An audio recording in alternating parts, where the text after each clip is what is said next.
Volvemos luego de nuestra pausa. Estamos aquí dentro del espacio del Foro Empresarial, ya compartiendo con ustedes las noticias en esta jornada de miércoles. Estamos ya a mitad de semana, día 27, a punto de finalizar también este 10º mes del año. La próxima semana ya estamos entrando a la antesala de lo que significa la finalización de este 2021. Y hay muchísimos temas en la agenda que estamos justamente tocando con ustedes también aquí dentro del espacio del Foro Empresarial. Quiero agradecer simplemente, tomarme un minuto para mencionarles que desde el Banco Sudameris tienen beneficios increíbles, como por ejemplo 12 cuotas sin intereses en electrónica, hogar, e-commerce, colegios y universidades, talleres y equipamientos, como también en clínicas y sanatorios. Hasta 12 cuotas sin intereses en todos estos rubros, todos los días en todo el Paraguay.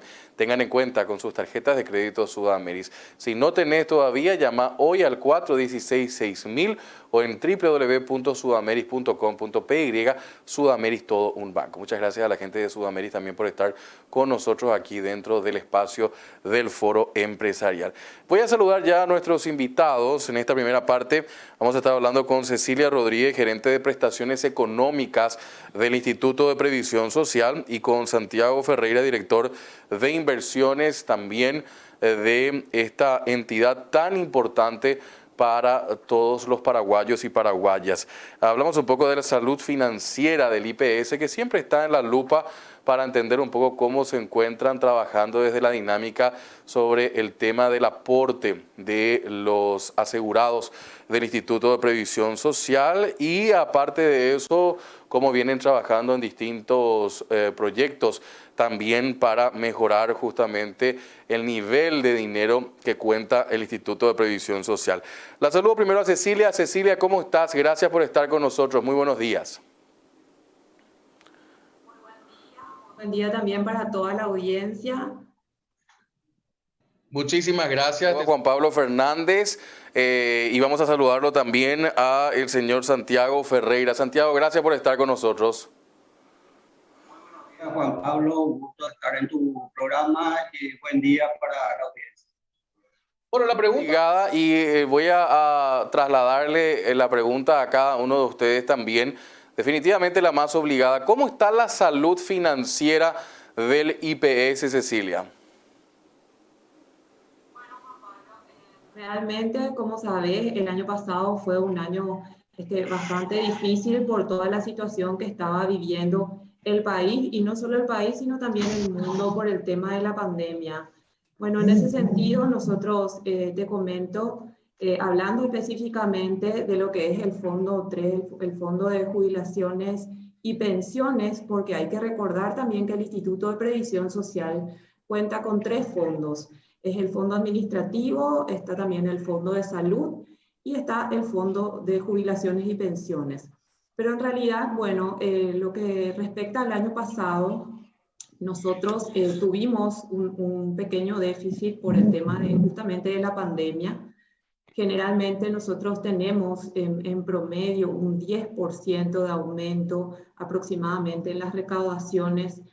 Sin embargo, bueno, en el año pasado no se pudo dar ese aumento del 10% y se tuvo una pequeña pérdida aproximadamente del 3%, que consideramos nosotros que es, bueno, dentro de todo sostenible y, bueno, entendible para este tipo de situaciones. Esto ocurrió no solamente en la caja del Instituto de Previsión Social, sino en todas las cajas del mundo, ¿verdad? Esto ocurrió a nivel regional y, por supuesto, en el mundo. Nosotros, con lo que respecta a este año, tenemos en promedio, te puedo hablar hasta septiembre aproximadamente, nosotros tenemos un promedio de aumento del 22%, o sea que realmente ya prácticamente se puede percibir una recuperación en lo que hace referencia a los aportes obreros patronales. Y bueno, por supuesto, eso también se refleja en el tema de la disminución de las personas que se encuentran aún suspendidas por la ley de la pandemia. Recordemos también que nosotros el ejercicio anterior hemos recibido un monto total de $100 millones para poder hacer los cargo, digo bien, del pago de las compensaciones económicas de manera a poder sostener el empleo, ¿verdad? Bueno, y en ese sentido nosotros en este mes estamos llegando aproximadamente a 4.500 suspensiones nada más. Es decir, que se está dando paulatinamente esa reactivación que estábamos esperando y por supuesto los aportes obrero patronales. Ahora, ¿cómo interesante este primer abordaje que nos estabas planteando también, Cecilia Santiago, desde tu rol justamente como director de inversiones del IPS? ¿Cómo está la salud? También Cecilia Santiago, desde tu rol como director de inversiones. Perdón, no lo estoy escuchando bien. Lo estoy escuchando con interferencia. No sé si podría volver a repetirme la pregunta si me lo está haciendo. La misma pregunta, y no sé si me estás copiando bien. Vamos a corroborar eso primero. Ahora me escuchas perfectamente. Bueno, Santiago, te preguntaba también, ¿cómo está la salud del IPS en materia de inversiones? Bueno, en ese sentido, la salud es excelente. Excelente porque el instituto no ha sufrido ningún daño en cuanto a los recursos que dispone, recursos financieros como inmobiliarios. El sistema financiero se mantuvo estable, fuerte durante todo el periodo de la pandemia, pero sí podríamos hablar una baja en el rendimiento de las inversiones porque se redujeron significativamente las tasas del sistema que el sistema estaba pagando, ¿verdad? O sea que no logramos en el año pasado colocar gran parte de nuestros recursos financieros, ¿verdad? Eso hizo que quedaran en caja de ahorro a la vista a una tasa muy baja. A partir de este año ya la economía se está dinamizando mucho, ¿verdad? Y estamos logrando colocar ya en un gran porcentaje todos esos recursos que el año pasado no logramos colocar. Hoy en día ya estamos con una tasa de rendimiento del 6,79% de nuestras inversiones, que es una muy buena tasa, ¿verdad? Y en dólares nos están pagando una tasa promedio de 5,15%, o sea que estamos bastante bien. Ahora, eso y también de manera puntual, ¿a cuánto asciende actualmente justamente el portafolio de inversiones? A 2.125 millones de dólares. Eso en guaraníes significaría algo de 14.700.000 millones de guaraníes. ¿La mayoría de CDA? La gran mayor porcentaje de nuestras colocaciones están en certificados de depósito de ahorro. Pero luego ya también estamos invirtiendo en bonos financieros, en títulos de crédito, pero también en préstamos y fianzas. Tenemos también préstamos a funcionarios y jubilados del Instituto de Previsión Social. Ahora, don Santiago, ¿por qué este producto del CDA y por qué se vuelcan más que nada esto, entendiendo que de repente, tomando un poco más de riesgos, pueden existir otras capitalizaciones más importantes también para el IPS? Bueno, la verdad que no es tanto así, ¿verdad? El certificado de depósito de ahorro para nosotros es un instrumento prácticamente seguro, dadas las condiciones en que se encuentra el sistema financiero. La mayoría de los bancos, bueno, prácticamente todos los bancos están gozando de muy buena salud y eso implica de que tengan una muy buena calificación otorgada por las empresas calificadoras de riesgo. Nosotros invertimos en aquellas instituciones financieras que tengan una calificación de API estable para arriba. Y todos los bancos cumplen con esa condición y, lógicamente, esa condición nos da esa seguridad de que los recursos del instituto no se van a perder. Aparte de importante, eso... Voy a mencionar esto también porque me parece importante y le traslado de vuelta la pregunta a doña Cecilia. El tema de que en qué consiste el proyecto justamente de modificar los haberes jubilatorios que se presentará al Consejo. Sí, muchísimas gracias por esa consulta, Juan Pablo, porque de repente quedó un poco de nebulosa, no quedó claro para algunos sectores, pero en realidad no es lo que pretendemos bajar, no es el monto del haber jubilatorio. Lo que se pretende en este caso disminuir es el subsidio que estamos pagando todos los cotizantes al IPS. Y quiero explicar específicamente cómo se da eso. Bueno, anteriormente muchas personas aportaban al Instituto de Previsión Social allá por el 1980 y lo pudieron hacer hasta 1975. Entonces pudieron adquirir 15 años de aporte. Esos aportes quedaban congelados en el IPS. Bueno, eran personas que de repente, en algunos casos, por el tipo de rubro en donde trabajaban, aportaban menos del salario mínimo en ese momento, eran jornaleros, trabajaban a destajo, estaban en un régimen especial. Entonces, bueno, en ese sentido, hoy están yendo al IPS a averiguar cómo está en el estado de sus aportes y se encuentran de que tienen 15 años de aporte, por ejemplo. Entonces pueden acceder a una jubilación, la jubilación proporcional, la de 65 años de edad y 15 años de aporte. Bueno, y en ese sentido, su haber jubilatorio, el cálculo, de acuerdo a los aportes que hicieron durante esos 15 años, les sale, por ejemplo, 40.000 guaraníes.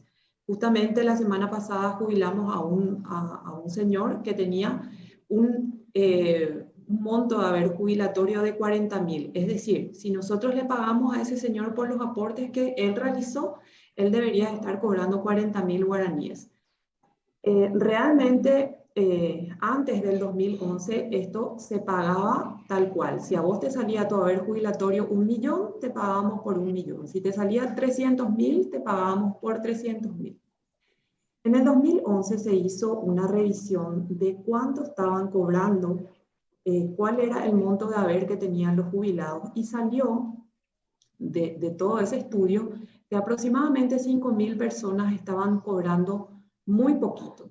Entonces es ahí que sale la ley en el 2011, donde se establece un mínimo del 33% del salario mínimo, de manera a que esas personas no cobren un monto muy pequeño.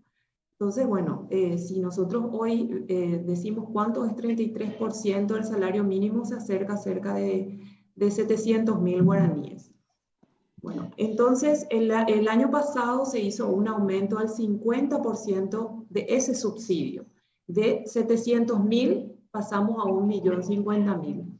Y luego este año pasó al 75%, que vienen a ser aproximadamente 1.600.000. Es decir, nuestro subsidio, que lo estamos aportando todos los cotizantes, subió de 700.000 a 1.600.000, aproximadamente 900.000.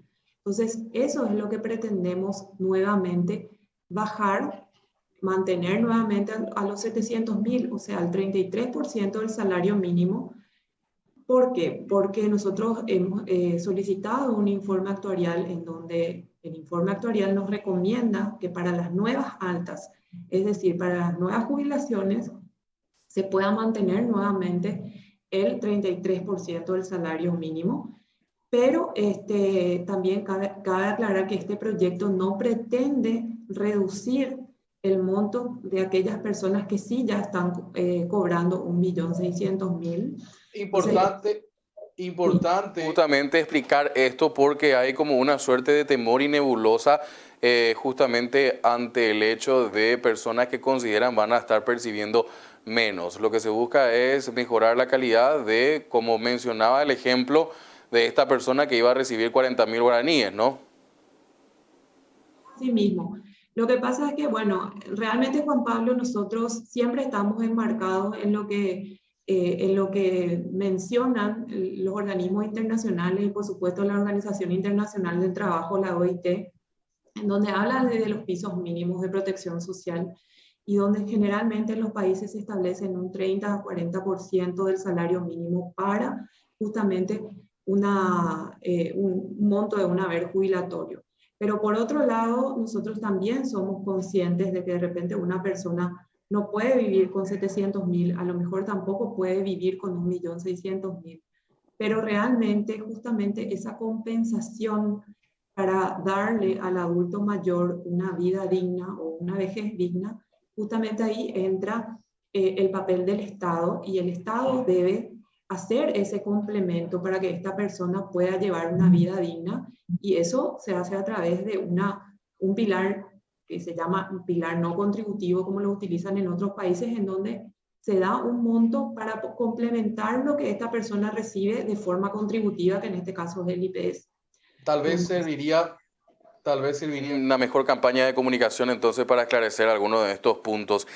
Quiero trasladar la pregunta y aprovechar el tiempo porque nos queda pocos minutos, pero agradezco mucho la presencia de ustedes dos. Para los que hacemos el foro empresarial es siempre muy importante hablar con los referentes también de las instituciones y en este caso del Instituto de Previsión Social.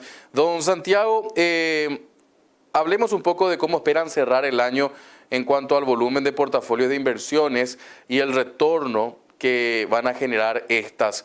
Y la otra cuestión también aprovecho y linkeo esa pregunta. Primero la de cómo van a terminar el año y la otra es, en su momento el presidente del IPS mencionó que la carta orgánica de la institución presenta limitantes a la hora de invertir. ¿Están buscando o apuntando a hacer modificaciones de la misma? Bueno, en primer lugar, digamos que vamos a cerrar maravillosamente bien este año, por lo menos mejor con respecto a los últimos 5 o 6 años de atrás, ¿verdad? Nosotros llegaremos a colocar prácticamente casi la totalidad de nuestros recursos financieros en instrumentos en el sistema financiero. Dentro de los proyectos que tenemos son varios. Uno ya hemos presentado al Consejo de Administración a su consideración un proyecto de colocación en la administradora de fondos a través de fondos mutuos, ¿verdad? Como así también estamos trabajando en un proyecto de incursionar en el mercado secundario fuertemente el próximo año a través de la compra de títulos valores, a través de la Bolsa de Valores de Asunción, ¿verdad? También la única limitante que nosotros tenemos con respecto a las inversiones del instituto son los préstamos al Estado, a los entes descentralizados y a las municipalidades. Con respecto a lo otro no hay ningún limitante, pero sí nosotros tenemos un reglamento donde establecemos la aversión al riesgo del instituto. Entonces tomamos algunas consideraciones que debemos tomar a la hora de tomar la decisión de colocar estos recursos en el sistema. Tenemos intenciones de ir incursionando lentamente en el sector corporativo a través de la adquisición de bonos corporativos de empresas que están emitiendo a través de la Bolsa de Valores. Y lógicamente estos instrumentos deben reunir ciertas condiciones para que el IPS tome esa decisión de invertir, ¿verdad? Estamos estudiando la posibilidad de comenzar a encontrar bonos de aquellos que tengan una calificación mínima de AA, ¿verdad? Que del sector cooperativo, entrar con poco monto hasta que nosotros podamos ir familiarizándonos con este nuevo sistema que pretendemos iniciar para el próximo año. Por último, también en torno a este tema de las acciones, y entiendo de que hay que hacer todo un trabajo en torno a abrir los candados que puedan tener las normativas para poder explorar un poco más algunas cuestiones. Hay un tema, señor Santiago, que es el proyecto de la ley de desempleo. ¿Tendrá incidencia en las inversiones? Yo creo que esa ley de desempleo tiene también, igual que nuestro seguro, unos recursos o sea, que ingresos y egresos que lógicamente van a ir teniendo un excedente. Esos excedentes pasarían a engrosar un poco el portafolio que nosotros administramos. Lógicamente habría que ver cómo eso funciona en el tiempo, si las tasas de cotización son las correctas o no, ver si es superavitario ese seguro de desempleo, entonces nosotros tendríamos mayor recursos como para invertir. Ahora, doña Cilia, a usted que le toca justamente el tema del trabajo en torno a las prestaciones económicas. Segundo año de la pandemia, todavía hay necesidad de recursos para poder asistir a una población y hasta cuándo. ¿Cómo están las proyecciones sobre ese tema puntual? Sí, Juan Pablo, como te había mencionado, nosotros empezamos a realizar esos pagos en abril del año pasado y lo seguimos haciendo hasta la actualidad. Nosotros contamos aproximadamente ahora con 5 millones de dólares para hacer frente a lo que queda del año y según las proyecciones y según el comportamiento que van teniendo, de acuerdo a las bajas, nosotros creemos que vamos a llegar holgadamente hasta diciembre, siempre que no se dé un repunte, ¿verdad? Pero por otro lado también te quiero mencionar que el año pasado se pagó un beneficio adicional aparte, o sea, como una especie de aguinaldo para estas personas que estaban recibiendo las compensaciones. Bueno, y eso habría que ver si este año también se realiza lo mismo, ¿verdad? Pero para ese caso probablemente, según las proyecciones, quizá no alcancemos para pagar el aguinaldo, tampoco es mucho dinero, pero también hay que tener en cuenta que se había aprobado en una ley no hace mucho tiempo 23 millones de dólares para transferir, o sea, Hacienda, para que Hacienda nos transfiera a nosotros ese monto, de modo a hacer frente justamente a este pago de compensaciones. Nosotros, Juan Pablo, vamos a seguir pagando esto hasta tanto siga vigente la ley de la emergencia por el tema del COVID. Sí. Y como ustedes saben, esto depende del Ejecutivo, y si el Ejecutivo decide prorrogar, bueno, nosotros vamos a seguir con los pagos. De todas maneras, y ahí quiero darles, mantienen un nivel de control también. El paraguayo es una raza bastante especial, ¿no? Y existen los avivados que mantienen seguramente alguna nómina, pudiendo ya volver a tenerlos de vuelta y activando. ¿Controlan esta situación? Sí, el control está justamente dentro del área de la Dirección de Aporte Obrero Patronal, y de igual manera, a través de ellos, con el Departamento de Inteligencia, estamos trabajando nosotros, que somos, digamos, el área de pago. En ese sentido, también estamos aproximadamente con 5 empresas a las que hemos emitido notas de manera que nos puedan hacer la devolución de algunos cobros indebidos, y estamos trabajando con eso. También hay otras empresas que también ya han devuelto, ¿verdad? Justamente eso vamos a meter al Consejo para conocimiento. Y por otro lado, también te quiero mencionar que justamente nosotros estábamos mirando los comportamientos de los pagos, y hubo un gran aumento en lo que era el tema del pago de las compensaciones en los aislamientos preventivos. Había aumentado considerablemente, y esa era una compensación que estábamos pagando el 100% del jornal diario. Entonces, como era digamos, un procedimiento bastante fácil y muy difícil de repente de controlar, a nosotros todos estos insumos nos enviaba el Ministerio de Salud.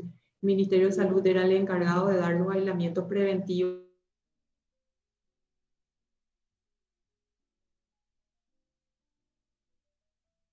Nosotros vimos la necesidad de reducir el pago de esa compensación. Ahora redujimos al 50% del jornal diario, y notablemente bajó la cantidad de solicitudes de pago por este concepto. Entonces nosotros estamos mirando todos los detalles, y se ve eso en la disminución de los pagos, ¿verdad? Interesante, realmente muy interesante. Esto, quiero pedirles a ambos alguna reflexión final también sobre un poco la proyección del próximo año, cómo están viendo el cierre de este y también el próximo año. Y entre esos, voy a empezar primero con don Santiago, ya que se encarga él sobre el tema de las inversiones del IPS. ¿Cuál será el gran elemento a tener en cuenta para el próximo año? ¿Infraestructura? ¿Dónde van a poner la plata, don Santiago? Bueno, así como ya lo había manifestado, estamos estudiando varias posibilidades. Queremos incursionar fuertemente en el mercado secundario, pero de tal manera para apoyar un poco a que la economía se dinamice aún mejor para el próximo año, porque esto nos trae unos beneficios indirectos. Si se crean mayor cantidad de fuentes de trabajo, haría que también los recursos de ingresos del Instituto por Aporte Obrero Patronal también mejoraría, y lógicamente serviría como para generar mayores excedentes y hacer crecer también nuestro portafolio. Así que seguir trabajando con el sistema financiero a través de los mismos instrumentos que tenemos, porque esa es la seguridad que nos da los recursos del instituto, nosotros no podemos perder, no tenemos permitido perder un solo guaraní, porque perdemos un solo guaraní, somos tapa de los periódicos, tapa de todos los periódicos y saldríamos como noticias principales en todos los canales de televisión. Entonces, nuestra aversión al riesgo es muy alta y lógicamente cuidamos con excesivos celos estos recursos financieros que pertenecen a los aportantes del IPS. Es así que, como yo le dije, vamos a ir explorando nuevos mercados, pero lentamente. Hay que considerar que el instituto no es banco, no es una entidad financiera, más bien lo administramos como una administradora de fondos de inversión, en donde su mayor gestión es en la colocación o a través de la adquisición de valores, ya sea en el mercado primario, y lógicamente queremos incursionar, como ya vuelvo a recalcar, en el mercado secundario para el próximo año. Muchísimas gracias por esta sesión, doña Cecilia. En 30 segundos, si podemos dar un poco una perspectiva de cómo cerramos el año y también la proyección para el próximo año. Sí, la verdad, Juan Pablo, cerramos bastante bien. Nosotros hoy en octubre ya estamos teniendo más jubilaciones de las concedidas del año anterior. El año anterior tuvimos un aumento también con referencia al 2019. Realmente crecieron muchísimo nuestras altas y nosotros estamos dando respuesta. Para el año que viene queremos hacer más charlas, más capacitaciones y también, por supuesto, todas las empresas que nos están escuchando. Nosotros tenemos un programa de prepare y ayude a sus trabajadores de manera a planificar de forma organizada de cómo la persona puede llegar a la jubilación de la forma más rápida y más sencilla. Entonces, bueno, estamos con esos proyectos y por otro lado también el tema de pagos de reposo. Lo que queremos es llegar al 100% de las transferencias en cuentas bancarias y aquellas personas que no tengan cuentas bancarias, hacerlos a través del procedimiento simple. Entonces, eso también para ir cerrando para el próximo año. Muchísimas gracias. Ha sido un placer conversar y por supuesto las puertas abiertas siempre del Foro Empresarial para ir comentando estas novedades al respecto. Gracias, Cecilia. Gracias, Juan Pablo. Gracias, Santiago. Muchas gracias también por el tiempo que nos han dedicado para comentar esto y también transferir la información a nuestra audiencia. Vamos a la pausa. Enseguida estamos con más aquí del Foro Empresarial.